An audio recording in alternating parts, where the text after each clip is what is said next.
I agree. Welcome, one and all. Cue some kind of corny music that I stole off of YouTube from some other actual award ceremony. Welcome to the 2019 Handies. Is it 2019, right? That's the year we're covering. Yeah. This is Heavy Hands. I'm your host, Billy Crystal, joined as always by Phil Mackenzie. And, we're going to talk about all the best things that happened this year in MMA, by which, this being Heavy Hands, we mostly mean the UFC.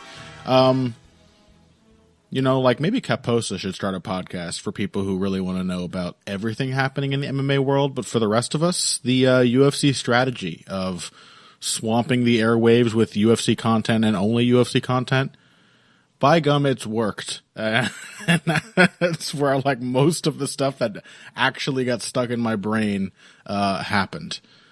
Phil, are you excited for this, your second official appearance on the Heavy Hands Handy Awards? I am. It's always good fun.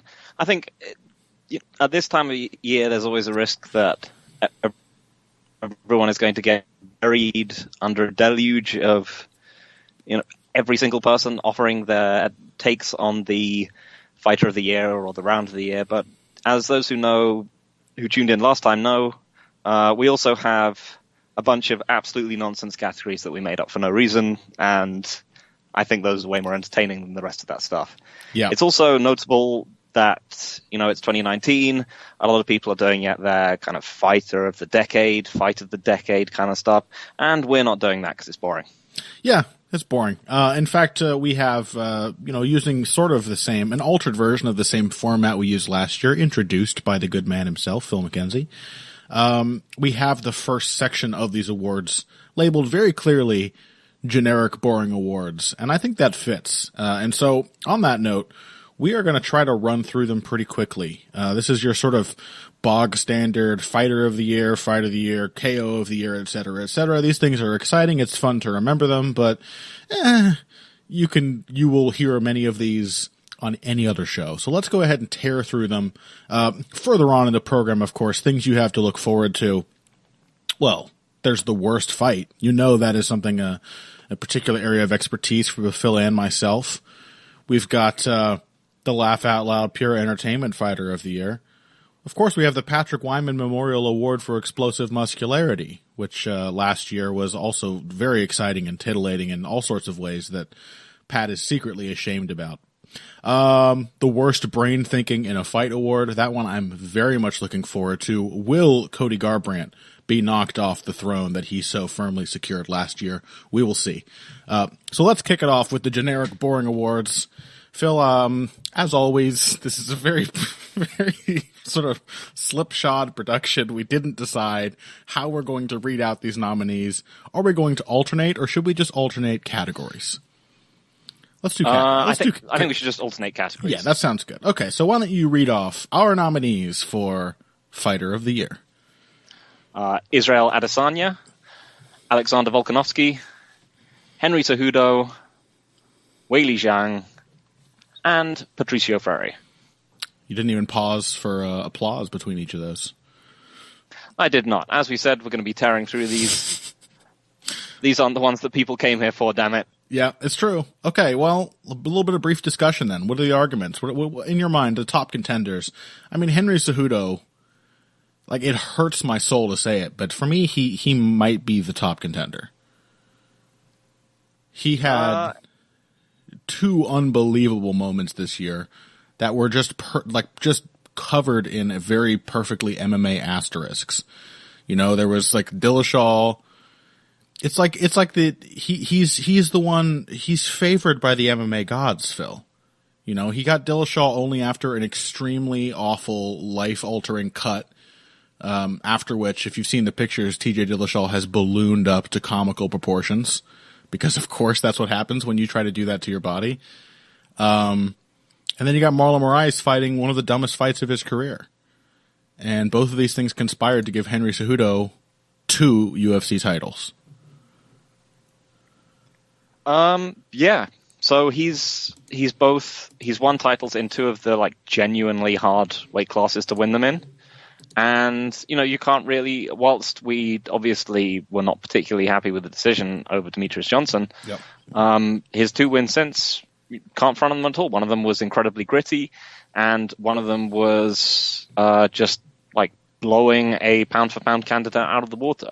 Mm-hmm. So I think he's a very strong contender, and I think the other two obvious ones are Adesanya and Volkanovski. Yeah. Patricio Freires had lots of incredible wins, but not against the same level of opposition as his other guys. Weili Zhang had one really, really remarkable win and a fantastic performance over Tisha Torres, I think it was. But also, for me, just the sort of style dynamic of fighting a woman like Jessica Andrade, it just feels less surprising that she might knock her out suddenly. You know what I mean? That's the kind of thing that happens to that sort of fighter. Whereas Volkanovski and Adesanya took on some really, really stiff challenges and passed them with flying colors. Yeah, so I think it comes down to, so everyone has only two real signature fights to build their resume off. Oh, and Patricio Freire as well. I think these are, he also has a very strong year, but, again, Michael Chandler is sort of a little bit similar to the, somewhat similar to the Jessica Andrade dynamic in that he's an incredible physical specimen, but perhaps not technically the strongest fighter in the world. But, I don't want to necessarily say that he's anything close to being as relatively unskilled as Jessica Andrade is, but he's not he's a powerhouse basically, rather than a technically skilled fighter, I would say. But other than that, and unfortunately, other than that, like Patricio doesn't really have any names other than he only has two wins to his credit in this year. So Adesanya, he has one extremely good fight with Kelvin Gastelum and one win over a very highly credentialed opponent who is undeniably in his prime in Robert Whittaker. Volkanovski has two wins over extremely high caliber opposition, and undeniably past his prime GOAT, and another like divisional GOAT contender at least, and still quite close to his prime. Actually, wait a minute. Chad Mendes was December 2018, wasn't he? So it is just Aldo and Holloway. But those are two incredible wins. Yeah. I think I'm actually going to give it to Volkanovski. I think I agree. I think Volkanovski may actually end up taking a few categories this year. There's a couple things that he applies for on our awards. But yeah, I mean, Adesanya and Volkanovski are essentially like neck and neck with me. Maybe it's just recency bias that Volkanovski's win over Holloway just happened. The fights weren't as thrilling, but Jesus Christ, like Adesanya, Gastelum is well below the level of either of the guys that Volkanovski beat. And Adesanya may have beaten a Whittaker, which is like comparable to Max Holloway, but he didn't beat an all-time legend of the sport, like one of the best to ever do it in like Jose Aldo. So Volkanovski gets our Fighter of the Year award, and the next category is absolutely chock full. This was actually like, we sort of have an embarrassment of riches here. It was a really, really good year for competitive action fights, so much so that I think we got a good bit of variety in how these fights played out. So this is our nominees for 2019 Fight of the Year. Israel Adesanya versus Kelvin Gastelum. Max Holloway versus Dustin Poirier 2. Kamaru Usman versus Colby Covington. Vicente Luque versus Brian Barberena. Jeff Neal versus Bilal Muhammad. Charles Oliveira versus David Tamer. Stephen Thompson versus Vicente Luque. Peter Yan versus Jimmy Rivera. Davison Figueiredo versus Alexandre Pantoja. And Joseph Benavidez versus Dustin Ortiz. I mean, So that's a tough category to pick from. Yes, please. So they come in a lot of different flavors, right? Mm-hmm. A lot of people favor Adesanya versus Gastelum because I think it has a lot of immediately compelling aspects to it. It's got I think people like, clear physical disparities. Like these two have very distinct kind of styles and approaches, and it led to a fight which was at least nominally fairly back and forth. Mm-hmm. There were, traded knockdowns. One fighter was going for power, one of them was going for attrition.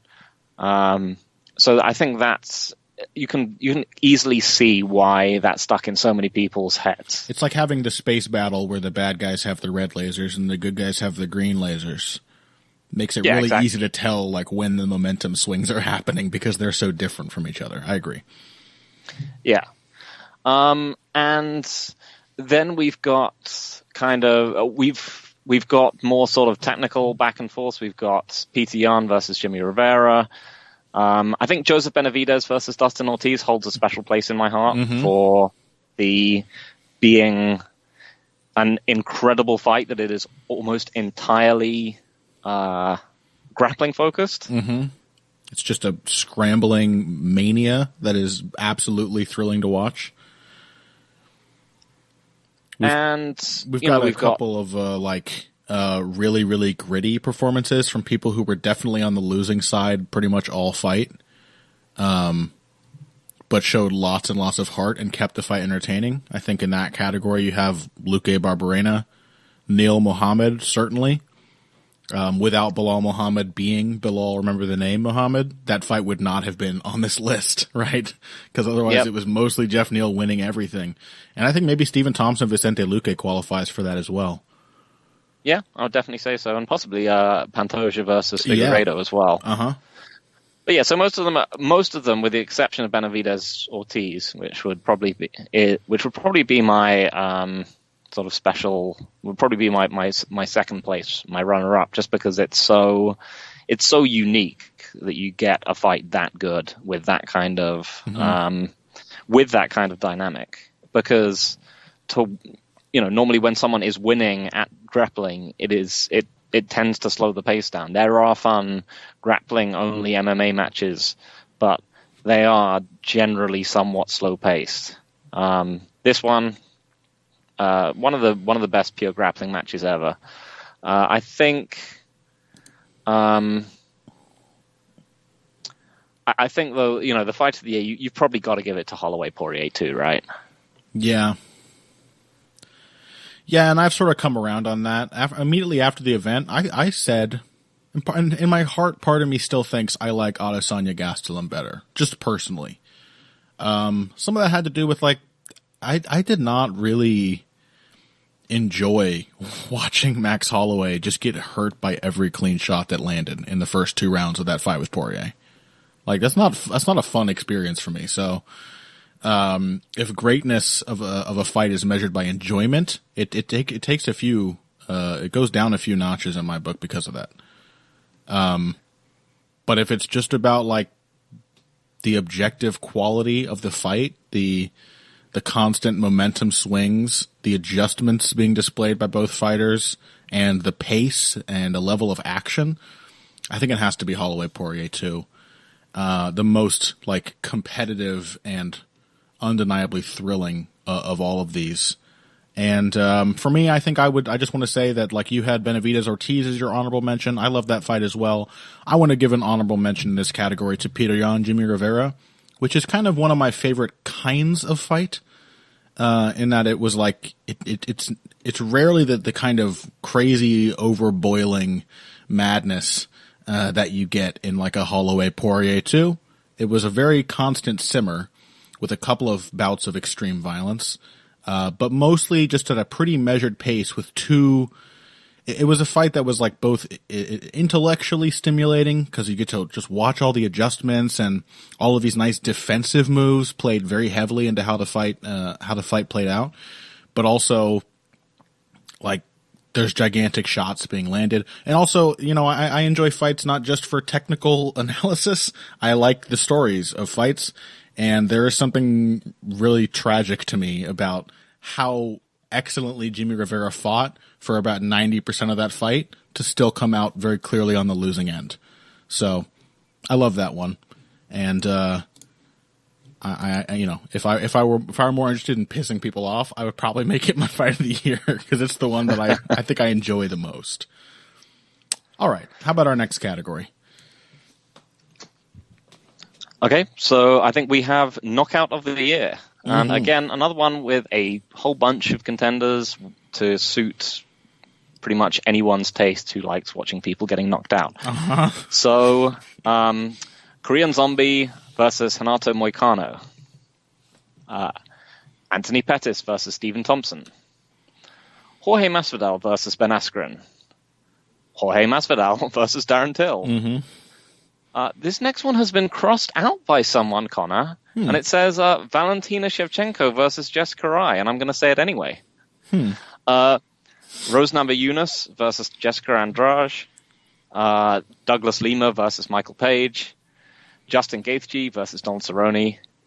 Kevin Lee versus Gregor Gillespie. And Jan Blachowicz versus Luke Rockhold. I mean, I can feel my blood running a little hotter just hearing that list of knockouts. There's some really great, terrifying violence on that list. You know, what do you say? Like most aesthetically pleasing, craziest, like most unexpected. It's tough to judge. It's a very subjective kind of category. For me, one of the prettiest of all of these knockouts is Korean Zombies over Renato Moicano. Like a really, really nicely timed counter. There's just something aesthetically pleasing about the rhythm of the exchange that ends that fight.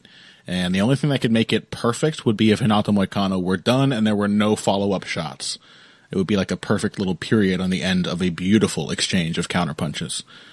What else? What else piques your interest in this list? So, from my perspective, I generally like boring stuff. In terms of, you know, the fighters I enjoy and I generally like sort of consistency and reliability and like watching people steadily grow over time and understanding how things work and all that other kind of stuff. I tend to not go for that with things like Knockout of the Year. It is my one thing where like I will throw out my love for process and things which look clean and neat, and I like wacky mad shit. So the thing that made me jump out of my seat the most is still Anthony Pettis' Superman punch off the cage against Stephen Thompson. Because he was mostly like getting carved up in that fight up until that point. Yeah. And it was such a silly punch. And it ruled. And it knocked him dead instantly. Yeah. That's a pretty good one. I mean, obviously, I think most lists are going to be putting Masvidal, Ben Askren. Personally, aesthetically, I enjoy Masvidal's knockout of Darren Till more. Also because it's that's actually like maybe should have been on the fight of the year list. I think that fight is great. It's a really good back and forth contest leading up to the knockout. So, for me though, I think my pick, I think it has to be Douglas Lima versus Michael Page. Because that is like a fucking symphony of violence. There is no other like sequence of events in rapid succession that is so beautifully bloody as that knockout. To kick a man's leg out from under him, to get him to pop up halfway back to his feet, and then send him tumbling completely inert to the canvas with a perfect right uppercut that just grazes the point of his chin. There's something really uniquely beautiful and horrible about that knockout. And yeah, just on pure aesthetics, that is my pick for Knockout of the Year. Yeah, I'll go same on that one. It's a good mixture of actually good and hilarious. Yes, and satisfying, right? It has its emotional payoff in addition to being just like performance art. It's something really unique to see. You will not see something like Lima Page in any other sport other than MMA. Maybe in Muay Thai you might see something like that with a beautifully timed shot, but it's nothing really special about it. Okay, let's move on. We have just 3 more categories left to us, event of the year. Let's try and run through this one real quickly. This one is, I don't know, not all that interesting to talk about to me. UFC 236, Holloway versus Poirier 2. UFC 238, Cejudo versus Moraes. And UFC 239, Jones versus Santos. They all feel like they were relatively close together. I think like the summer and fall was the real peak of the UFC this year. And I gotta say, like, looking at a lot of the cards, you can look at like Tapology's user-generated list, things that Tapology users have voted on. A lot of these cards are really, really top-heavy. And to me, I think that was sort of the tone of the year for the UFC. It was the year of top-heavy cards. There were few cards that were truly stacked from top to bottom the way that we used to get a lot more frequently out of the UFC, even in the recent era. It's just we have a lot more filler, I think, on even the best cards of the year than we would have in previous years. Yep. Yeah, I tend to agree, unfortunately. But there are still... So when we say top-heavy, we don't necessarily also mean in the sense of like a boxing card, which is top-heavy, because the way the UFC stacks cards is that they will still stack the main card. Mm-hmm. We've seen, obviously, main cards with 3 championship fights in them recently. Mm-hmm. But it's really the early prelims and prelims which are suffering here. Yeah. There are a few, like, top-to-bottom UFC 185, what the hell are you guys doing? This is incredible kind of stuff. And I think out of these 3, it pretty much has to be UFC 238, Cejudo versus Moraes. Yeah. It's got Cejudo Moraes, which is a great, fun, incredibly silly fight. It's got what was going to be the low point of the card, which was Shevchenko versus I, being just like a quick finish. Mm-hmm. And then, Ferguson Cerrone. What can only be described as a merciful co-main event. Yeah, exactly. One of those ones where you just looked at it and you just thought, oh my God, this is just going to kill everything. Mm-hmm. It's got Jan Rivera, which of course I tapped as like my would-be best fight of the year. It's got Suarez Ansarov, which is like a great chess match. Sterling Munoz, which is thrilling back and forth fight, a beautiful game plan by Aljamain Sterling with a couple of scary moments provided by Munoz. Alexa Grasso's like breakout performance against Karolina Kowalkiewicz. Calvin Kattar, Ricardo Lamas, one of the best knockouts of the year that we didn't even name. So I think it kind of has to be 238. I tend to agree. 239 has a lot of heat actually on the lower card portion. And it does have like Askren Masvidal. But 238, top to bottom, most entertaining card of the year. All right. I don't know why we did event before we did this one. We're going a little weirdly ordered here. But submission of the year. Tell us our nominees, Phil. Okay, so we have Jack Hermansson with his Schultz Armin guillotine versus David Branch. Bryce Mitchell with only the second twister in UFC history versus Matt Sales. OSB with the Von Pruchuk versus Michael Alexejczuk. And Damian Maia with the RNC versus Ben Askren.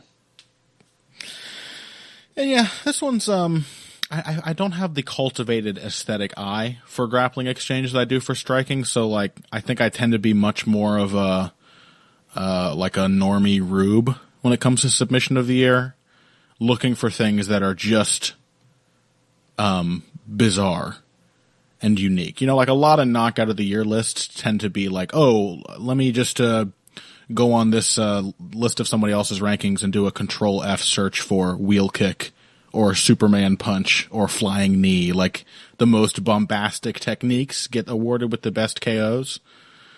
No. As I speak, Phil is typing in Ben Askren Bulldog choke versus Robbie Lawler. Listen, that did show up on some lists. Doesn't count, okay? Doesn't count. It didn't happen. Was not a submission.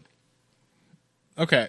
So, for me, like, much as I hate to reward the Trump supporting little bastard, like Bryce Mitchell's Twister is the thing that it was very recent, but that's going to stick in my memory a lot more than much of the rest of these. And otherwise, I think Jack Hermansson's the fact that it's a sort of signature move for him now that he almost got it to work against Jacare Souza himself. But I love the sort of beautiful setups. I think his setup against David Branch was very similar to the one that years ago Pat Curran hit on when I say the name, no one else is going to remember it. I could just make up something that sounds vaguely Russian. Shamalayev. It wasn't Frodo Kaspalayev, was it? No, it was Shamalayev. Yeah, sorry, yeah.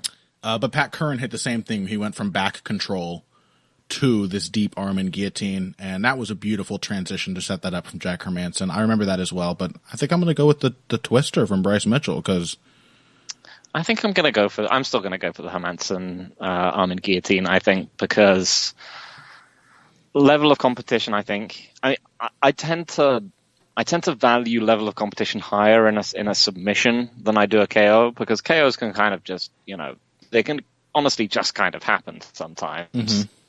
Mm-hmm. So I'm willing to value crazy stuff, but I think, David Branch is a very good grappler. Mm-hmm. We've seen against, Krzysztof Jotko, who in turn, handily outgrappled, what's his face? Why is my mind gone completely blank? It's because we're on the generic boring categories. This is true. But yeah, Krzysztof Jotko is a very good grappler. David Branch handily outgrappled him. Like, he's a very good grappler, and it's pretty impressive to guillotine him. And again, he almost got Jacare with it. Yeah, I think that's fair. That would be my vote. A bit of extra heat from the almost making it work against Jacare. If he'd done it against Jacare, like, that would be the runaway winner of this category. Phil has just copied Ben Askren versus Robbie Lawler into the next category. All right, final category for our generic boring awards. Biggest robbery, barring the one that Phil just added to spoil the joke. The only nominee in this category was going to be John Jones versus Thiago Santos. I mean, could it be anything else? Honestly, I think it makes me feel quite good that to my recollection, this has not been a year full of really indefensible decisions. Like, I was almost tempted to say still Demetrius Johnson versus Henry Cejudo too, because that was the last really egregious one. But even ones that people got pissed about this year, like the most recent being Uzdemir over Rakic, they were all very defensible to me. Some people were upset as well about Song Yadong getting the draw against Cody Stamann, and I thought that was the perfect score. A lot of these are a lot of the fights with controversial decisions were just so close and competitive. I have no problem with them going either way. So it's John Jones versus Thiago Santos, baby. It's the only option. Yeah. So there was Hernandez, Trinaldo, which was another, one that people were upset by, but it was so bad. Who cares, honestly? And yeah. I just, there was so little happening in every round. I just couldn't bring myself to give a damn about who actually edged it in the end. And yeah, I mean, John Jones, Thiago Santos, the judges were against Thiago. God and fate were against Thiago. And he still came away with a split. Thiago's own tendons were against Thiago. Yep. And he still should have won. So that's that. All right. Let's take a break, shall we? When we come back, we are getting into our quote-unquote awesome specific awards. In segment 3, we're going to be hitting you with our strategy section, which are really all of our awards celebrating good and bad strategic decisions. But before that, all of segment 2 is going to be dedicated to the silliest shit we could think of. So that and more after this.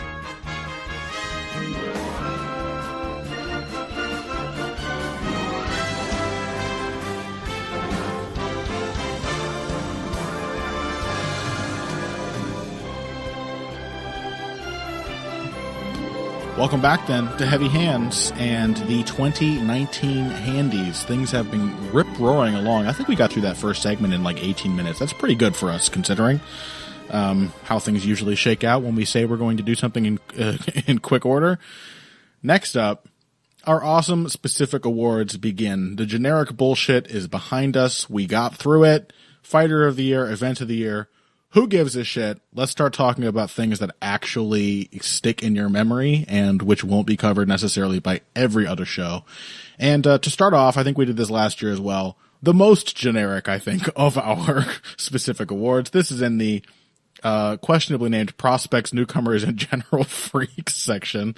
Breakout Fighter of the Year. And our nominees are Jeff Neal, Alexander Volkanovski, Weili Zhang, AJ McKee, aka Antonio McKee Jr., Edmund Shabazian, and Corey Sandhagen. Thoughts, Phil? So I think when we talk about breaking out, I think context is really important when we consider where they're breaking out from. Right. And for at least 3 of these fighters, that's a super interesting question to ask. Mm-hmm. Because Weili Zhang is really together with Song Yadong, is the first indication that we can expect, real top tier talent coming out of China. Mm-hmm. And that's something which is potentially, incredibly exciting down the line. And it's, it's something that would have been almost unthinkable just like a few years back ago when we were, looking at the various candidates in Tough China. Goodness. Similarly, AJ McKee, one of the most exciting, dynamic prospects coming up in Bellator, whose dad is notoriously one of the most boring fighters ever. Yeah, coming up under the tutelage of a relative whose style is so very much unlike his own. And finally, Edmund Shabazian. How? I don't understand him. I don't understand him at all. It doesn't make any sense to me. Yeah, for those who don't know, it's crazy. Like, maybe you even learned this before and then wiped it from your memory. His coach is Edmund Terverdian, the man responsible for the Ronda Rousey boxing prowess. And for every other fighter that he trained being, becoming notably worse in one way or another. That's true. Travis Brown, yeah. He's had some success some legitimate success as a boxing trainer, but has never built a fighter up from the ground up. And specifically in MMA, his results have been pretty bad. And yet Shabazian comes in, he's 19 or 20 years old, has trained, as far as I can tell, always under Terverdian's tutelage, and probably under the tutelage of various other mean-looking Armenian dudes out there in LA, and it looks great. His performances have all been really exciting and really violent, but he really capped the year off beautifully with that win over Brad Tavares. That was a consummate victory over a very good, very experienced opponent. So. Yeah, he looks mature, multi-dimensional. He's 22, I think. But, it doesn't make any sense to me. And so he's going to be my breakout fighter of the year because I don't get him. Yeah, I think I agree. He's the one who surprised me the most. I'm not sure how much Volkanovski should qualify for this category because he was already well on his way to the point. It's just that his 2 biggest wins by far happened this year. He was treading water a little bit before then. Likewise with Jeff Neal. I think he's had some of his biggest moments this year, but I really had my eye on him as the guy to do it, since he first got to the UFC. Since his Contender Series fight, I was oh, this guy's really good. I think I agree. Edmund Shabazian, it's him or AJ McKee, I think. And Shabazian cinches it for me just because of that win over Brad Tavares. I thought that was so impressive. It's such a perfect fight from such a young fighter, from such a bizarre coach. So, all the stars aligned for Shabazian there. How about our next category, Phil? The Fight Like This Person Award for good process and technique. Okay, so the nominees this year are Jeff Neal, Alexander Volkanovski, Jimmy Rivera, Corey Sandhagen, and Kamaru Usman. A lot of repeats. Yes, go on. Yeah. Also, notably, some people who aren't there, some of who might be a bit controversial. Maybe some Yan fans out there might be a bit cross. Yeah, that maybe belongs, but I don't know. So, and I think, interesting because there's a bit of a different. I think in general, we've perhaps slightly underplayed the importance of wrestling and grappling in MMA. We've seen this year has been a bit more of a consolidation on the whole, strong wrestler side of things, with Usman and Khabib consolidating his grip on lightweight, and so guys like Volkanovski and Usman, have sort of moved up the totem pole in terms of effectiveness. But with Volkanovski in particular, this is a guy who has shifted his approach from being a sort of aggressive wall and maul ground and pound guy to being a really incredibly three-dimensional fighter. I think in terms of... So yeah, I mean, and the other thing that we tend to say for this particular category is, can you pull this person's style off without incredible athleticism? And I think that probably removes Kamaru Usman. I think that he is a great fighter, but he is also someone who is allowed to be great because people can punch him and he can just completely ignore it because he is stronger than any man has any right to be. I think for me, he belongs in the category because of the direction in which his game is clearly moving. Like, he has made absolutely the correct improvements. Like, most notably, the jab. Like, the last two fights of Usman have been really, really impressive striking performances, considering where he was just one fight before Dos Anjos. But for me, like, Volkanovski is sort of just a better version of that same kind of transformation. And I do think, like, with his build, his style it definitely benefits from the fact that he's very quick and explosive. But much of what he does is pretty straightforward. Like, the real key to Volkanovski's success in his last two fights that have been so impressive is just staying relaxed, and relying on good, efficient technique. And for me, like, that plus absolutely masterful game planning for each opponent makes him a pretty easy pick for me for the Fight Like This Person award. Yeah, I think it has to be as well. Jeff Neal, I think, would be another shout for me, but I'm still not hugely convinced that he can keep that style. It's a very clinical style. It's a very kind of aspirational and clean style where he's like, this is going to be the way that I'm going to fight, but we have seen it get dinged up a bit in a brawl, whereas Volkanovski has been fighting against literally top-tier competition and has looked extremely unfazed even when there has been indications that, Holloway, for example, was pulling back into the fight. He's just, and, the level at which he's been fighting, the sort of the number of layers he's been bringing into his game. Yeah, he's a fairly easy pick, I think. He prevented Max Holloway from turning the fight into a brawl, even at a point at which it was very clear that was what Max Holloway needed to do. Like, he held a strong lead over Max Holloway for 5 rounds. Like, what more do you need to say? You have to be, and he did it without the fight becoming a violent mess at pretty much any point. So, like, yeah, beautiful execution.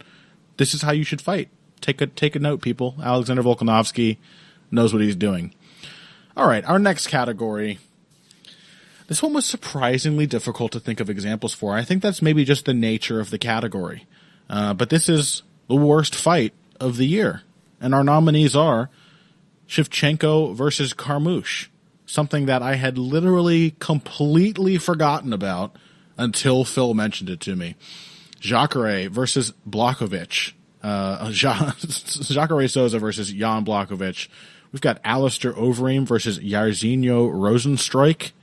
And Francisco Trinaldo versus Alex Hernandez, another one that I had pretty much entirely wiped from my mind until Phil mentioned it to me as a nominee. Was it a year with not many bad fights? Because it feels that way somewhat, but also each time you mention one to me, I realize that I just haven't actually retained it. And in fact, it was very bad. So which is it, do you think? It's Shevchenko-Carmouche, I think. It's got to be. I mean, this was particularly great because so many people were convinced that Shevchenko was going to become a demon down at this weight class, and I myself was like, oh yeah, maybe she's actually all right now down. And you were like, no, she's just doing it to trick you, and you were absolutely right.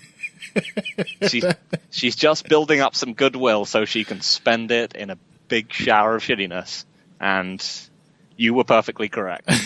And I know my enemies.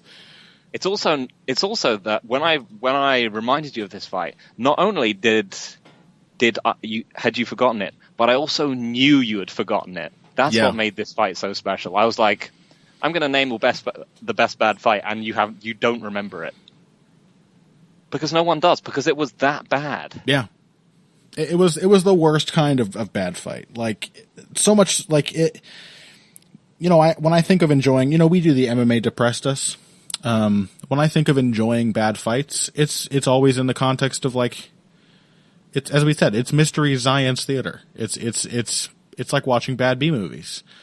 And the thing about enjoying bad B movies is that there is truly no shortage of Shevchenko versus Carmouches in that field of movies that are just so awfully boring, that they're really not worth watching for enjoyment. Like, they're not fun. They're truly bad, which is why we always make the distinction between bad and good bad.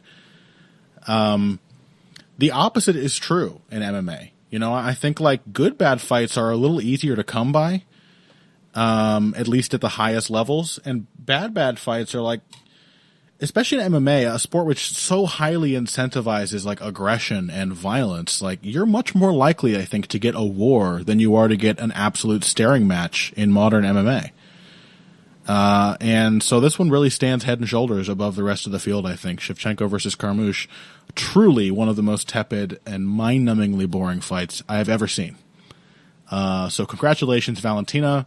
You never fooled me for a goddamn minute. I had my eye on you, and I will not rest until the world has ceased trusting you to turn in anything resembling a good performance. And knocking out Jessica I doesn't count.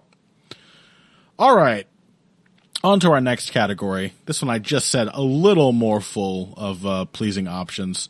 The best bad fight of 2019. And our nominees are Ed Herman versus Khadis Ibragimov, Derek Brunson versus Elias Theodorou, Saparbek Safarov versus Nikolai Negamarianu, Ovens St. Preux versus Mikhail Oleksiejczuk, Kevin Holland versus anyone, but especially Gerald Mearshart, and Ryan Hall versus Darren Elkins. What do you think, Phil? This one is actually pretty tough. Yeah. I think, Kevin Holland, he had a solid body of work this year. Mm-hmm. Really kind of, he's a fighter that we expect to turn up in multiple categories year on year, and he's done that again, and none of them are particularly complimentary, but there are some real quality bad fights in here. Derek Brunson versus Elias Theodorou. I think it has Elias Theodorou striking in. It has Derek Brunson looking surprisingly okay and doing big crazy slams. I spent that entire fight just holding my hands to my head and squealing with delight. So, yeah. OSP versus Mikhail Oleksiejczuk. Again, it looked like it was going to be good, and then it suddenly just turned like heavyweight. Ryan Hall always brings the awesome good badness versus Darren Elkins. Yeah. Saparbek Safarov versus Nikolai Negamarianu, I think, like, sticking with the B-movie comparisons, this is like a Manos the Hands of Fate. Like, it's not really enjoyable. Mm-hmm. It was so ugly. Like, it wasn't super exciting. It was full of fouls and blatant cheating. Also, just like, there's something just innately unpleasant about having to look at Saparbek Safarov who looks like a janitor, like fighting in the middle school parking lot. Oh no, he looks like the janitor who turns out to be the serial killer. Yeah. He is 100% a Stephen King villain. Yes. Yeah, like the laziest writing in the world produced this villain. And yet it was a perfect storm, I think. It was so bad on all fronts that it definitely deserves mention here. Of course, Ed Herman, Kadej Ibragimov was one of my personal favorites. Just like the ideal dumb light heavyweight fight, where Kadej Ibragimov, even though I think he'd lost his previous fight because of this same issue, he came in and he's the kind of fighter, like, he doesn't know how to do anything without putting 9,000% effort into it. So, of course, the highlight was him, just like his almighty bellow, his hernia-inducing roar as he tried to get Ed Herman off the ground with a whizzer throw and didn't even get Ed Herman up on his toes was hilarious. But the rest of the fight, too, was really, really enjoyable. But I think I have to go with Brunson Theodorou for my pick. I loved every moment of that fight. It was hilariously inconsequential because Derek Brunson did almost nothing, and Elias Theodorou did almost everything without doing any damage. It was an absolute mess of just the same thing not working, but happening over and over and over at a remarkably high pace. So I'm going to take Brunson versus Theodorou for my best bad fight of the year. Yeah, I'm willing to co-sign on that one. Yeah, I mean, that's the thing. I don't think there's any real losers in this particular category. I think every one of these could have been a worthy winner. Mm-hmm. Everyone involved should be proud. Yes. Way to go, guys. All right. Well, on a related note, our next category is our Laugh Out Loud Pure Entertainment Fighter of the Year, and I have a feeling we may be in for an upset here. But, of course, the reigning champion is still in the category. Phil, our nominees? So we have Kevin Holland again. Yep. Michelle Pereira, or Pereira. Come on. Ben Askren. Mm-hmm. And, of course, the champ, Cody Garbrandt. And again, I think this one's going to be... There's going to be some... I think there's going to be some dust-ups here, but I think we know who the champ is going to... Who's going to come out on top this time. Yeah, and yeah, you may have just spoiled it, right? Like, the thing is Cody Garbrandt only had... Did he only have one fight all year? He only had one fight, but it was the third one. Like, that's the thing. It's the comedy is about the rule of threes, people. You do something funny, you do it a second time, it's not as funny. You do it a third time, it's funnier than it was the first time. And Cody Garbrandt having his third consecutive loss by way of an incredibly stupid brawling exchange of right hands is like, it's his crowning achievement. It's the funniest moment of his whole career. And it doesn't matter if it's his only fight of the year. Like, he made a statement by having that be his only fight of the year. He really made his claim to the Laugh Out Loud Pure Entertainment category. But also, like, there's something remarkably funny about Ben Askren being murdered. Okay, yeah, so I'm going to say... I'm going to say, like... I'm going to say something controversial. I think Ben Askren needs to dethrone the king this year. Because Cody Garbrandt, I think if he'd continued on the path he set out for himself, he would have been a lock. If he'd gone and just thrown right-handed punches at people, even if they had worked, if he'd just gone out and done the same thing and it had been successful. True. Yeah. I think I would have been happy to put him as our deserving defending champion. But let's think about all the things that Ben Askren's given us in this last year. He got the insane Death Valley drop from Robbie Lawler. Mm-hmm. The bullshit submission afterwards, which was hilarious and made everyone on the internet incredibly angry, which was great. The flying knee knockout, obviously, by Masvidal, where Masvidal pretended to fall asleep afterwards. Yeah. And the Damian Maia fight, where, I mean, this was not that funny, but it was still pretty damn funny, just because, A, he looked like he hadn't trained any defensive grappling for Damian Maia at all, and B, like, the parts where he was trying to pressure with strikes were glorious. Yeah, that's true. It was a lot of Ben Askren's striking looked like in that fight. Just remember it. Yeah, that's true. It was a lot of the fact that it didn't have like the same kind of hilarious violence happening to Ben Askren is maybe made up for by the fact that it was a large portion of that fight was Ben Askren doing kickboxing. Yeah, I mean, so this is the thing: is that this incredibly important category comes down to what you value more. Do you in comedy? Do you value like consistency and commitment, or do you value sheer breadth and diversity? And this time I think, just because Cody Garbrandt only had one fight, I think I got to give it to Ben Askren. I think he's, for sheer body of work, I think this is a hilarious year that is hard to be topped. And he retired too. Like, it's the year that ended his career. Like, there's something immensely, cruelly funny about that. I don't know. Part of me just wishes Ben Askren had been a less graceful loser. Like, he really knew. He took the Chael Sonnen playbook there. Like, if you're going to be an obnoxious asshole, or like Michael Bisping, be graceful in defeat. And everyone will forgive you all of the dumb, idiotic things you said. To me, that does sort of sour the comedy a bit. But then again, Cody Garbrandt made his first piece of self-deprecating humor of his entire life after the Pedro Munoz fight. So he showed that he may be able to grow past being a pure entertainment fighter as well. I just want to mention real quick the other contenders here. Like, Michel Pereira gave us one of the funniest single fights of the year, I think. Yep. Against a guy whose name I've honestly forgotten. What was the guy's name?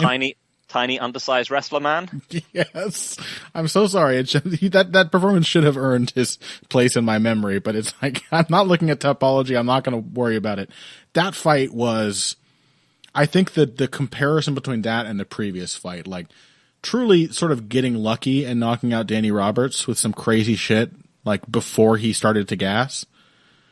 Vaulting himself into what seemed a name value, in terms of name value, like a far more winnable matchup, and then losing it in the most desperately funny method possible. Like, that definitely deserves some high marks. Kevin Holland, on the other hand, I think his fight with Gerald Meerschaert was his first of 2019, and kind of his funniest. I feel like it's been slightly downhill for him ever since. His most recent fight, he appeared to be trying to win, which I did not enjoy. Nearly as much as I did the previous ones. The Gerald Meerschaert fight was the one where he called himself the Smack Man. He kept taking Gerald Meerschaert down, but after winning the potentially unfair decision, blamed Gerald Meerschaert for wrestling him and not letting him strike. Like, it was a real highlight moment of the year for Kevin Holland. But yeah, I think I got to go with Ben Askren. Like, this is the only category in which I'll be able to award Ben Askren anything, and definitely just watching his erstwhile UFC career like crash and burn in such spectacular fashion. I got a lot of fun out of that, and it was pure entertainment. So, congratulations, Ben, you did it. All right, next category. I don't know why I even thought to add this one, but this is the best future light heavyweight champion. I think many of us are thinking this may be the year that John Jones loses that belt.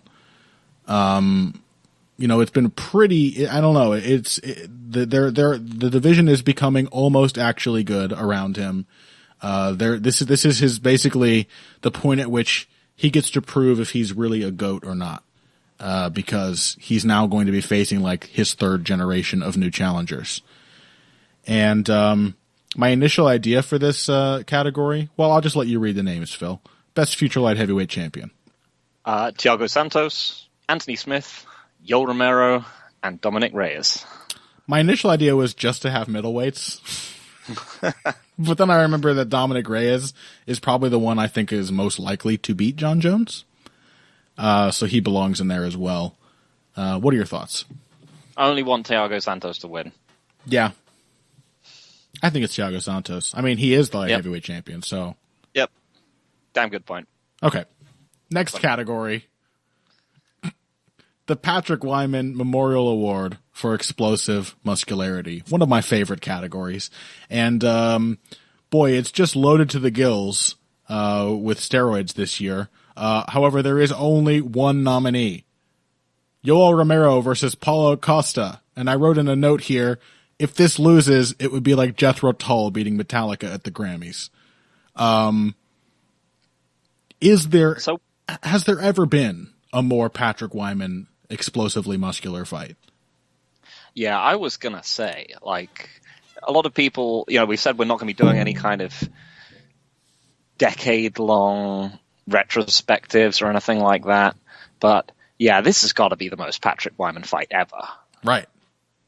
I mean, just look at the muscles. Yeah, that's all Pat likes. The punching. That's all he ever liked. It's punching in a distant second place and muscles just screaming ahead in first place as the most important criterion. And this is an incredibly muscular fight. So, and also just like a super good fight. Yeah.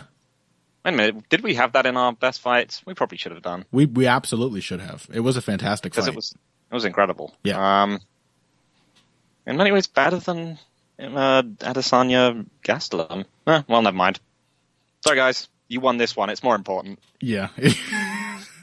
Yes, you have earned Patrick Wyman's undying, shameful love. All right, next category. Phil, you want to read this one? Best Heavy Hands co-host, Ed Gallo. That's strange. There's no other nominees. Oh. Okay. All right, well, let's move past that one. I think we know who wins that. Our next category, Nick Lentz versus Charles Oliveira, fight of the year. And our lone nominee for this category, Nick Lentz versus Charles Oliveira 3. And, okay, so this seems like a fairly straightforward winner. Yeah, I don't know. I mean, it seems like it's really the only... Hold on. I've just been handed an envelope, Phil. Let's see. Oh my God. The winner is Charles Oliveira versus Jared Gordon. Wow. Wow. That was the what best. What an upset. The best Lentz versus Oliveira fight of the year is Oliveira versus Gordon. I find it hard to disagree. So. Yeah, that was definitely a better fight than Nick Lentz versus Charles Oliveira 3. All right. Our next category. The Rebush Chalice for accomplishments in the field of things Connor likes to see. Phil, I'm going to paradoxically let you read these nominees. Jeff Neal versus Bilal Muhammad. Jan Blachowicz versus Luke Rockhold. Oh, boy. Marlon Vera versus everyone. And Alex Morono being Alex Morono. You could also call Alex Morono versus Alex Morono's genetics. Yes, that is an excellent one. Alex Morono just fighting the most unathletic frame in the history of MMA and doing remarkably well considering. Also, the year Alex Morono moved to Fortis MMA, which is another thing that Connor definitely likes to see. Was he with Team Evil before that, or am I thinking of someone else? I don't think so. I think he was with some small independent gym. Yeah. Boy, why didn't we have a camp of the year or a gym of the year, by the way? Because City Kickboxing and Fortis and Tiger Muay Thai have had some incredible moments. Because that's an award that everyone else does, and we've already done enough of that. That's true. We needed more stupid gimmick awards. Yeah. Well, of course, I think if we were to maybe both have a say in this category, of course, this is a category in which only my votes matter. I think we'd probably go for Neil Muhammad because, of course, we both love Bilal. Remember the name Muhammad. And one of his most valiant performances, I think, since basically his UFC debut against Alan Jouban and against a much better fighter than Alan Jouban, having less of a case for almost winning it, but also just like being remarkably tough and doing everything in his power to beat the more athletic and more technically efficient fighter. Yeah. Of course, I love Jan Blachowicz, and I love seeing Luke Rockhold knocked out, so that's an easy one. I love terribly unathletic fighters, so Alex Moreno definitely belongs here. But for me, folks, it's Chito Vera. Oh, my God. What a shock. He's my favorite fighter. And I'm going to take this opportunity to plug one of my favorite articles I've written in recent memory, Why I Love Chito Vera, by me, Connor Rebush. So if you haven't read that, please go do so. You will understand. I think it's a very good case for why I love Chito Vera. I love the way his personality comes through in his fights. I love the fact that every single performance is a brutal therapy session for him in which he learns new things about himself and faces down the same old fears he's lived with all his life. I love that he fights for his family and everything. He's just a very charming, lovable individual. So, Chito Vera, congratulations, my friend. You have earned the Rebush Chalice. Let's take a break. When we come back, the Handies will continue with the strategy section, highlights being the worst brain thinking in a fight award, one of my personal favorite of the whole Handies list. The Hey That Worked award for shitty game plans that triumphed regardless, and the Strategy is for Losers award for good game plans that didn't work. All of that and more after this.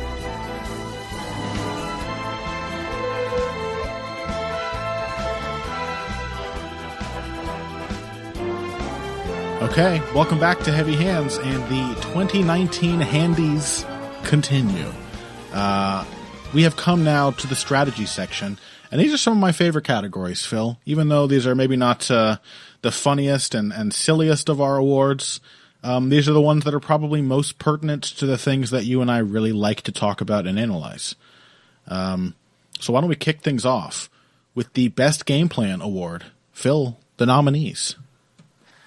They are Alexander Volkanovski versus Max Holloway, Alexander Volkanovski versus Jose Aldo, Derek Brunson versus Ian Heinisch, Randy Brown versus Brian Barberena, and Ryan Hall versus Darren Elkins. A couple surprising things in there, right? We've got several repeats. Ryan Hall that fight was also in the Best Bad Fight of the Year, and yet a performance in which he very, very cleanly and clearly outstruck Darren Elkins. What makes okay? Tell me which of these stand out right away as the top contenders for best game plans? It's got to be. I think it's going to end up just being a showdown between Volkanovski versus Volkanovski, isn't it? Kinda, yeah. I mean, I think Derek Brunson's versus Ian Heinisch stands out because of the complete paucity of strategy present in almost every fight before that. Like, it was his most intelligent fight, his best performance, I believe I said at the time, and I still feel, since his fight with Yoel Romero. Mm-hmm. And that was like 6 years before. So it was a lot of shit happening. Like, and I don't mean shit as in like stuff. I mean shit, capital S, a lot of shit between Brunson Romero and Brunson Heinisch. So that the point of comparison there makes that one really stand out. Randy Brown likewise didn't come from quite such a low point, but was really, really inconsistent and then fought a perfectly consistent fight, doing everything he needed to do against Brian Barberena. And Ryan Hall sort of fought against type, but also fought perfectly in type. And just found a way to make his really weird MMA game work beautifully against Darren Elkins. But Volkanovski is the game planner of the year. Like, he already made fighter of the year, and it was because he found a way that none of us really foresaw to beat the two best featherweights of all time in 1 year. So, like, yeah. Which one is it is really the only question.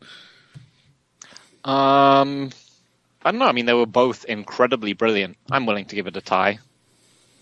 Yeah. Like, I'm a contrarian. I don't know if anyone, people who know me probably don't realize this, but I'm a dyed-in-the-wool contrarian.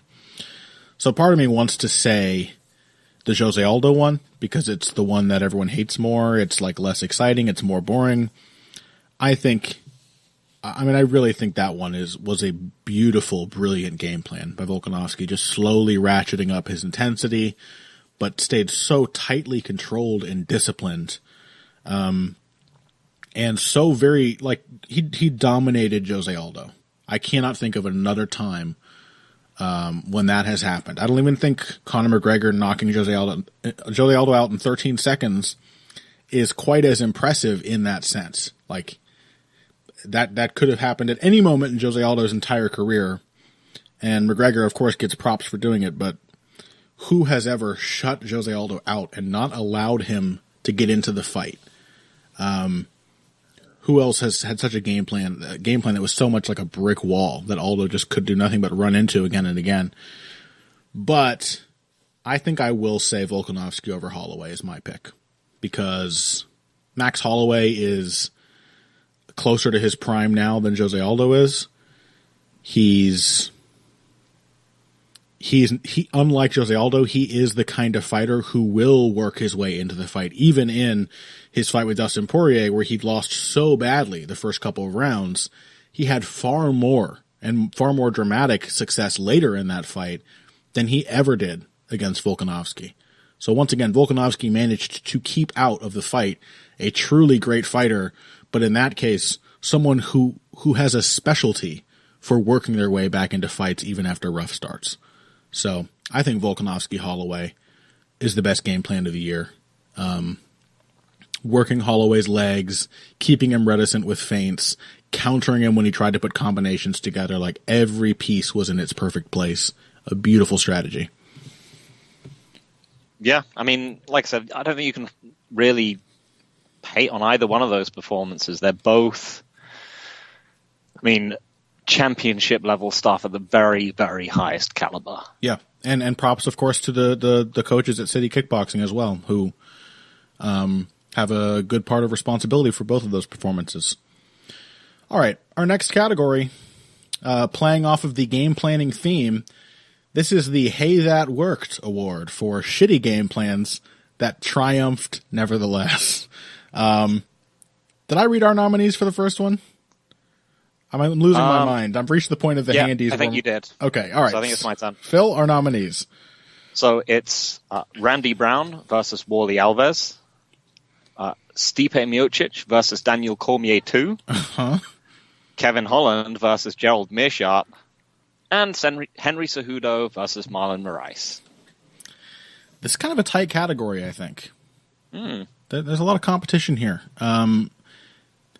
Sort of the inverse of the previous category, the fact that Randy Brown swung back from that Brian Barberena fight to return fully to his previous form against Wally Alves. That was pretty great. And then managing to submit Wally Alves, like, that was a particularly bizarre thing. That was on the level of when Nico Price knocked Randy Brown out in a fight he was losing. What else stands out to you? Stipe versus DC was great because it was sort of praised after the fact for Stipe coming to the incredible revelation that maybe he should go to DC's body, historically one of the people who has reacted the worst to body shots, that we've ever seen at sort of championship level MMA. That both of his fights with John Jones were pretty clearly decided by body work. Yeah. And just, him fighting Frank Mir and the fact that he's never defended a body strike without just sort of flailing and basically acting like that. Who's the dude that gets punched? Who's the little pastry dude that gets poked in the stomach? The Pillsbury Doughboy? Yes, he's generally got that kind of response. He just kind of flails and goes, and just sort of, yeah. Yeah. Also, Anderson Silva's lone moment of success against DC was a body shot, so it seemed like a pretty obvious adjustment to make. And then afterwards, they talked to Stipe about it. He's like, "Oh yeah, I remembered when we were mentioning body shots in training at some point." And I thought, why don't I try that? And I won. It's like it was the fact that he only stumbled on it. Great job, Stipe. Genius. Really, his main successful adaptation in that fight, compared to the first one, was just not getting knocked out. Otherwise, it was a worse performance. Yep. Much as I respect, Randy Brown's, belief that his route to victory against Wally Alves was to fight him off his back and submit him, or Kevin Holland just wrestling Gerald Meerschaert and his own conception of reality at the same time. I do want to give, I think, A, a special shout-out, and B, probably my nomination to Henry Cejudo versus Marlon Moraes as being, like, genuinely exceptionally bad. Cejudo just came out, and it seemed like his plan was to counter Marlon Moraes. And he just stood there, absorbing kicks from the hardest kicker at bantamweight for, like, a round and a half or something. And then just chased him down and threw a bunch of right hands. And not only was this great just from the perspective of being a hilariously tragic indictment of how much, you know, athleticism and will can carry you in MMA, but I love to think of maybe, you know, Cody Garbrandt watching that fight and thinking, that's how you win. You chase the guy down, you just throw a bunch of right hands at him until he goes down. Yeah, it really was a Cody Garbrandt with a chin performance, wasn't it? Like, it was just, the fight answered the question, what if Cody Garbrandt could survive the exchanges he can't help but get himself into? Yeah. And what if Cody Garbrandt just spent an entire round charging up his anger bar by getting beaten up? I think I have to agree with you. You make a very strong case. I think the fact, too, that it happened at such a high level, you know, like the other contender for that in that regard is Stipe versus DC, but that's a heavyweight fight, and we know what that means. This was at bantamweight. This was a former flyweight at bantamweight. Should be the quickest, most agile, most skillful division, and it was such a failure of preparation, and such a, like, crude solution to that failure that just all you can say is, hey, that worked. Like, that's it. All right. So congratulations, Henry. Did it, my man. You might be the greatest fighter in the world, and you have proven that by fighting like truly one of the worst fights I've ever seen and just making it work. Love it. Okay, our next category, once again, following this same thread, this is the Strategy is for Losers award for good game plans that didn't work out. Our nominees: Alistair Overeem versus Jairzinho Rozenstruik. Jimmy Rivera versus Peter Yan. Tragedy there, really. Betch Correia versus Irene Aldana. Also tragic.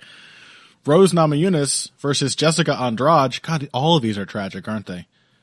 And Matt Schnell versus Alexandre Pantoja, sneaking in under the wire on a card just a couple weeks back. Yeah, this is really a category that kind of hits me hard. This is the pain that I sign up for, that keeps me invested in MMA.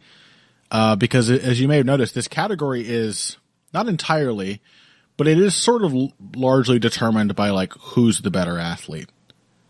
A lot of these are just great game plans, like excellent preparation from fighters who needed to prepare excellently to have any hope of winning.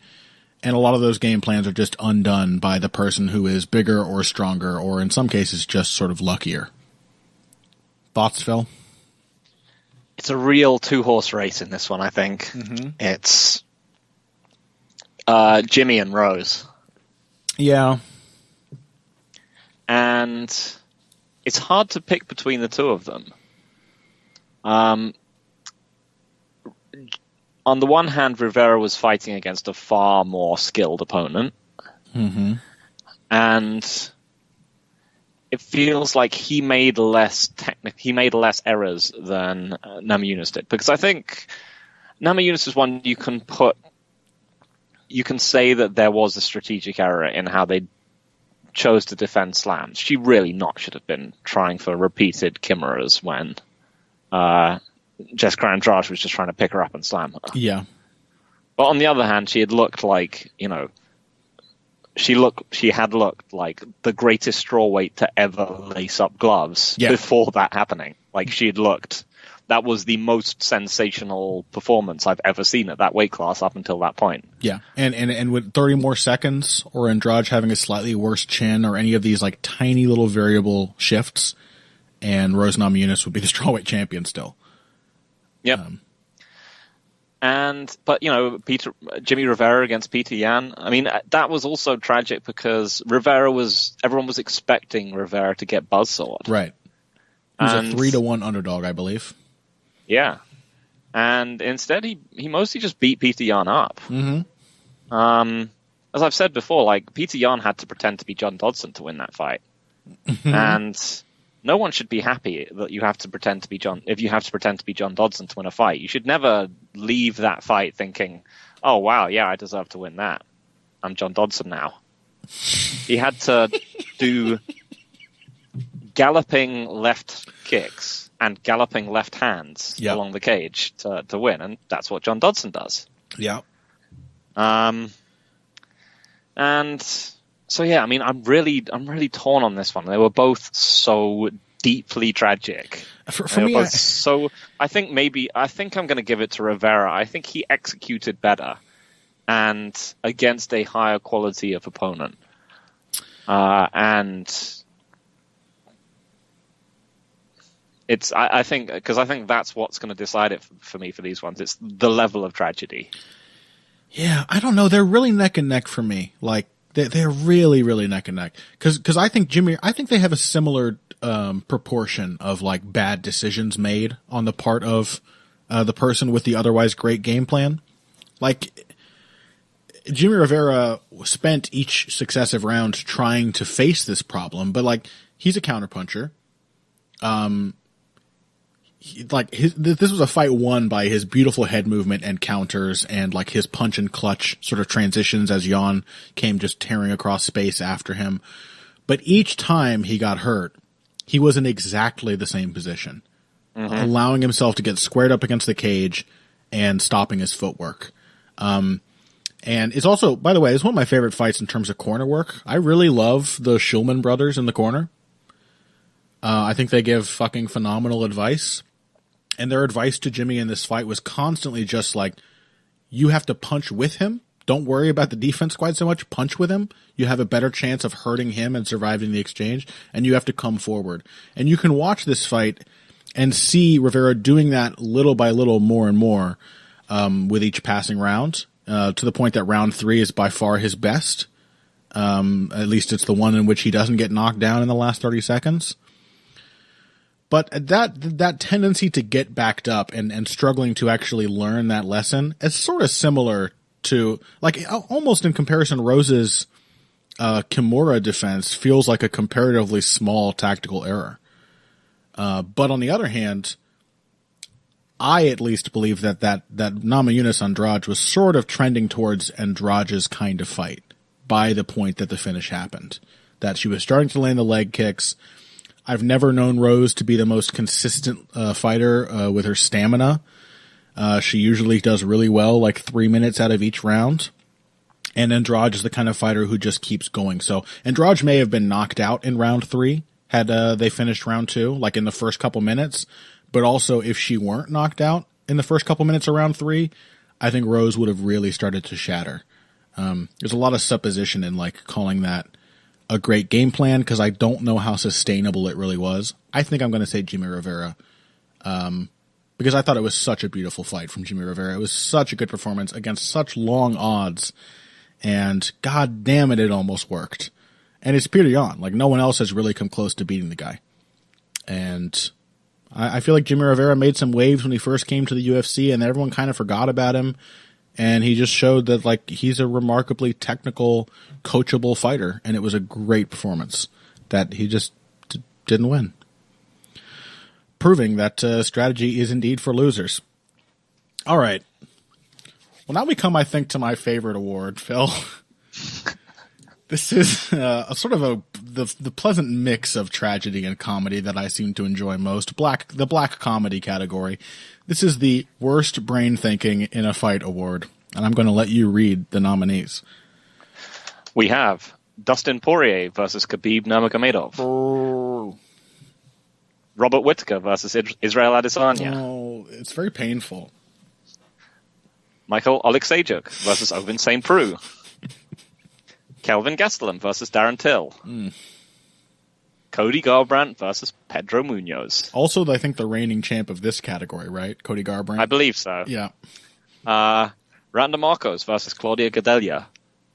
And Junior Dos Santos versus both Francis Ngannou and Derek Lewis. Yeah.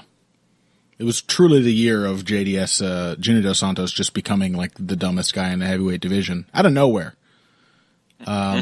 So I would like to say that we probably could have easily put JDS in the hey that worked award category as well. Ooh, for that's that Lewis true. Fight. That's true. Yeah. He probably should have been at least. Maybe Derek Lewis actually should be the reigning champion of that category every year, by the way. That's a damn good point. Because every single Derek Lewis win is a hey that worked sort of win. Apart from his last one, that was all right. Yeah, right. Well, he's gone the corrupted Kevin Holland path of becoming good at MMA, and I don't like it one bit. Nope. So once again, I think we've got a 2-horse race here, and once again, it's the champ who's holding strong. I mean, Dustin Poirier was very disappointing, but in retrospect, probably clearer than it should have been that he wasn't ready for that fight. Yeah. It was still terrible game planning. Yeah. Awful thought process. Just again, it was a Ronda Rousey era challenger style performance, not the correct way to go about trying to beat a really dominant specialist. Yep.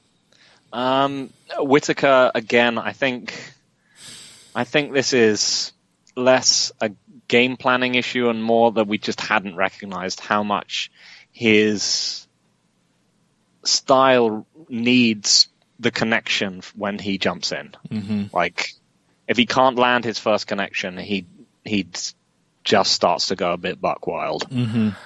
And I think otherwise there were definite elements of that performance that made sense. Yep. Why he was doing what he did. Yep. Oleksiejczuk is a light heavyweight. Kelvin Gastelum, he's being Kelvin Gastelum again. Randa Marcos, she's being Randa Marcos, but so JDS versus Cody Garbrandt, and this is a battle of right hands. Yes, truly it is. And I think the greatest strength here is that JDS did it twice. Mm-hmm.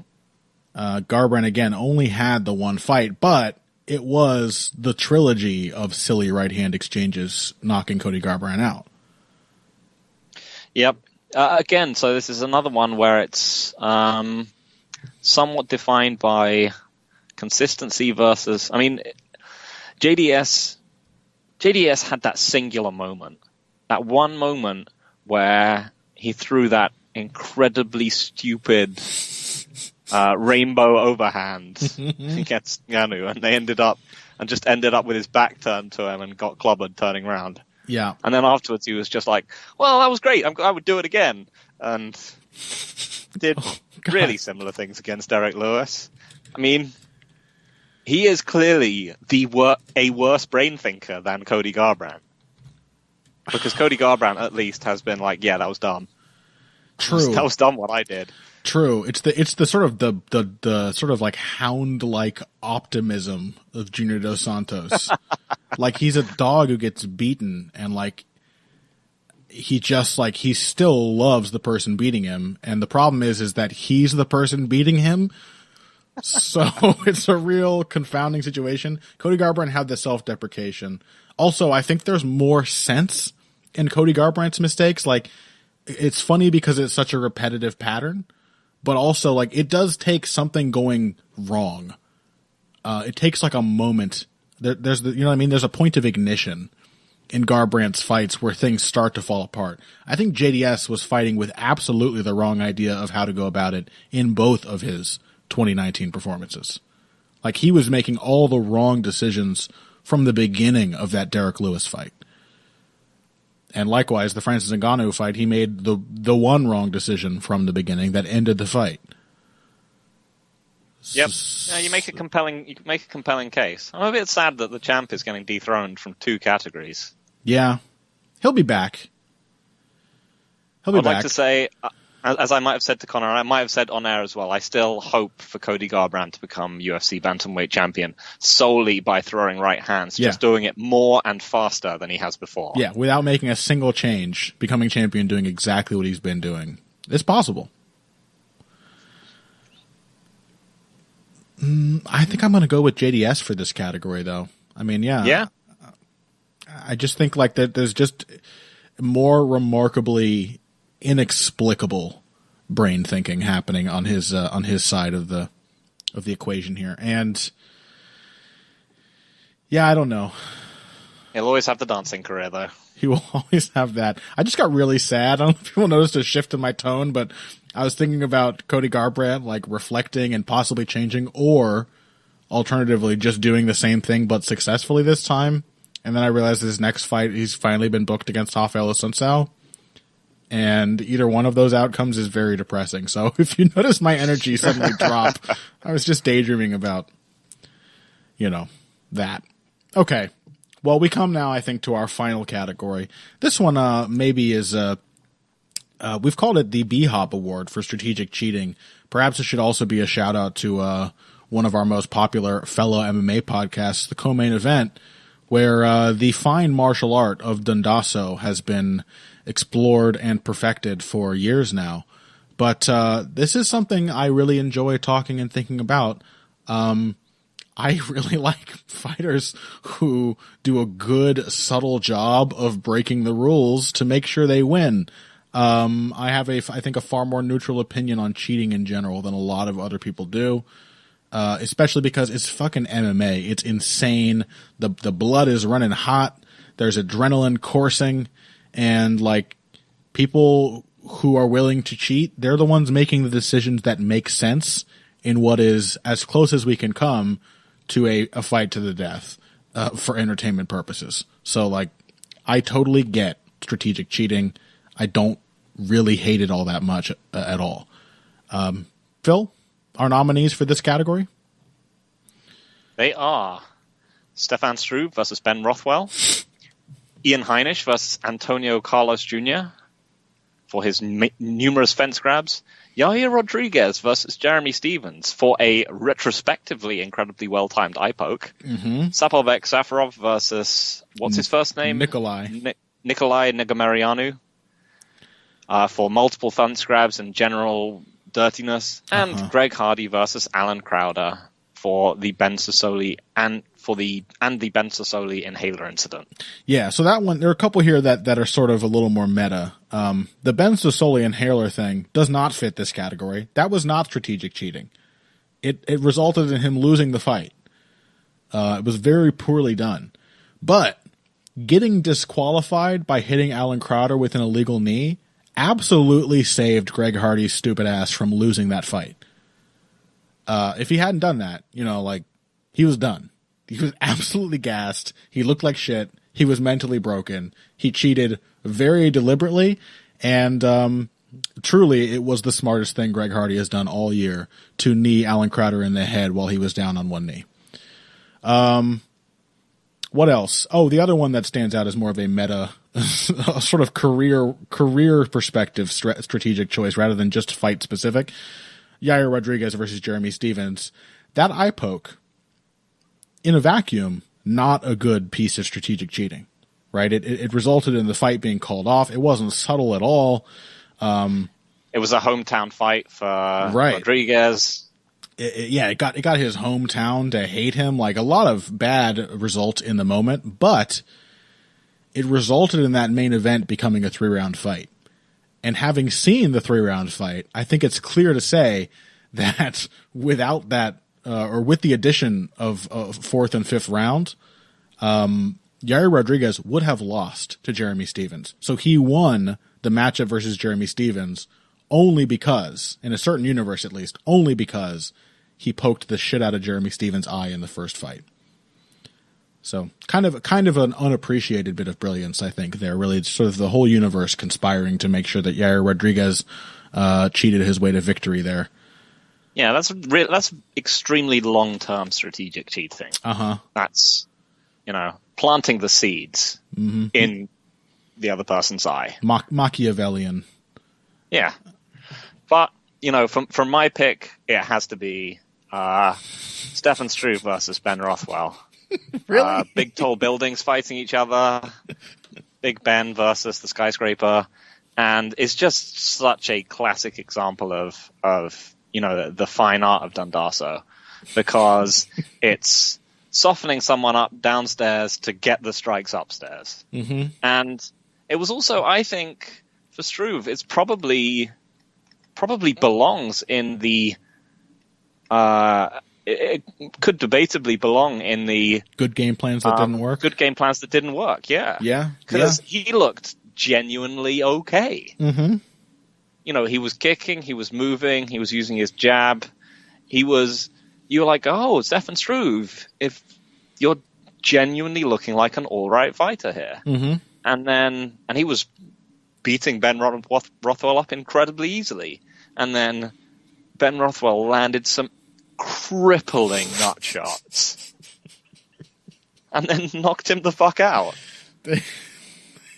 There's a couple factors there. I think you make a good case. Like, on the one hand, there is no kind of cheating that is inherently funnier than kicking someone in the dick, right? Like, that's just what it is. It's sort of like it's on a scale with fighters who like shit their pants in the cage. Like, it's just inherently funny.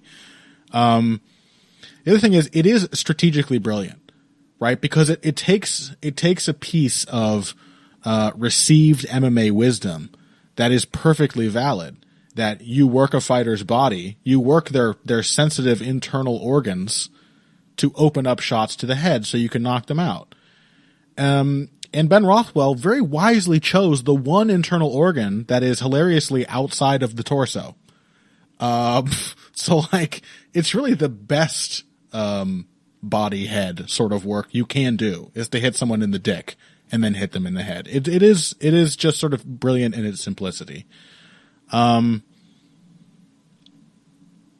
Yeah, and then there's the fact that, like, against all odds, Stefan Struve was, like, performing really well, and Ben Rothwell is reaching a point in his career where clearly the damage has caught up with him, and he's no longer using the same kind of supplements he was using before. I think I agree. Part of me really wants to say Yair Rodriguez. Part of me wants to say Ian. It's because it's the hipster pick. I think because it's so complicated. It's such a long game. Yeah, exactly. Yeah. You'd be like, I'm picking Yair Rodriguez. You probably wouldn't understand why. That's pretty much it. It takes a subtle eye, Hold on, let me find that Rick and Morty copy pasta. It truly takes a high IQ to appreciate Yair Rodriguez eye-poking Jeremy Stevens. Part of me wants to say Ian Heinisch, because I think Heinisch, coming from the bloody sand pits, of like, where was it? The Canary Islands or something that he was imprisoned? Somewhere like that. Somewhere incredibly strange. That, I think, makes him naturally attuned to being a very good cheater. Like, he probably clawed another prisoner's eyes out and bit his ear off in order to win whatever is Southwest Europe's idea of a Mandingo fight. But, yeah, Ben Rothwell's was definitely the funniest and the most immediately effective. So, it's got to be... It was also the most tragic. Yeah. So I was like, Stefan Struve, you're finally fighting well. Yeah. Like, you turned it around. You can see the light at the end of the tunnel that, like, clearly your body is going to give up very, very quickly. But, we'll have maybe one or two fights of you looking all right. And then Ben Rothwell just ruthlessly booted his junk up into his stomach. Like...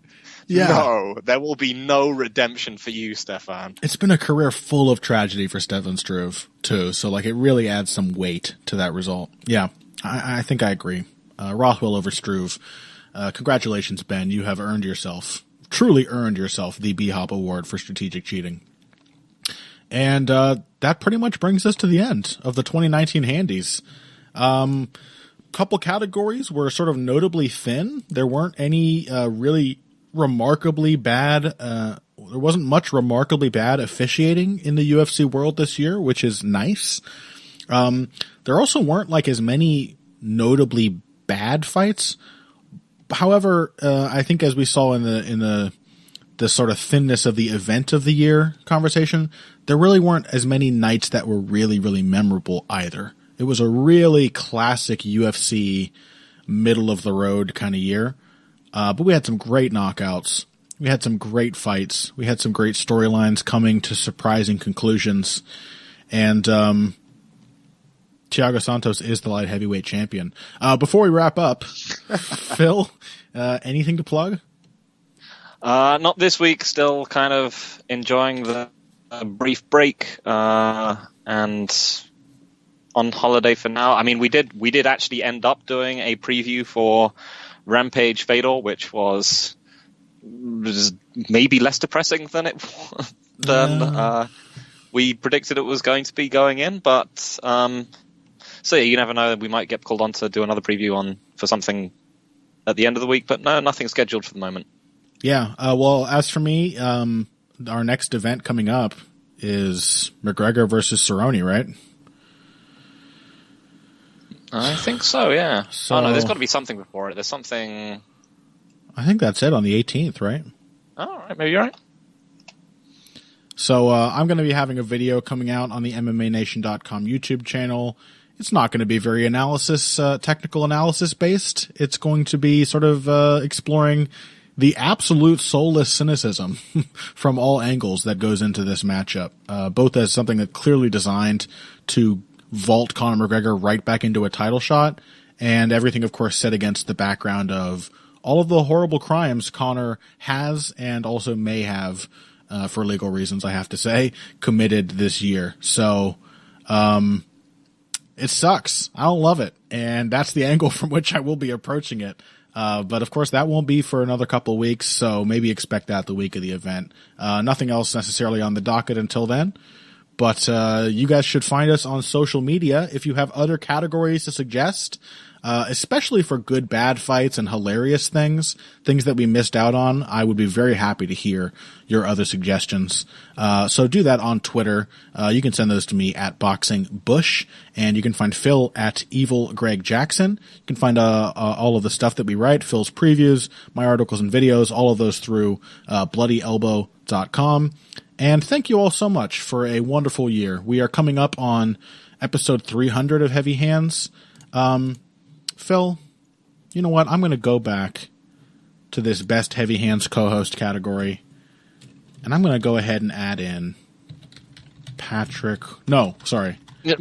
going to go ahead and add in Phil Mackenzie. And I think Ed Gallo probably still wins that one. But, no. See, I'm very poor. Damn son of a bitch. I'm very bad at being sincere. Phil, it's been a great year. I appreciate having you on the show. I enjoy the chemistry we have together. I enjoy the occasional political screaming match we have when we're not being recorded. And goddamn hippie. Fucking centrist shill. It's been a really good one for the show. Probably about as smooth a transition from one co-host to another as I could have asked for. So thanks for making 2019 an enjoyable year in the world of MMA. Thank you for having me. It's been great, and I'm going to be around for the foreseeable future, and we're looking forward to all the many exciting fights we've got coming up next year. Mm-hmm. And it's good to know that you're starting off the year with a lot of positivity by being like, this big fight you're all looking forward to sucks. Classic. That's how I like to do it. All right, everyone. Thank you so much for listening again. Find us on social media. Support the show on Patreon. And we will see you all when the new year rolls around. Until then, if you came here this year for the finer points of face punching, you came to the right place. This has been Heavy Hands.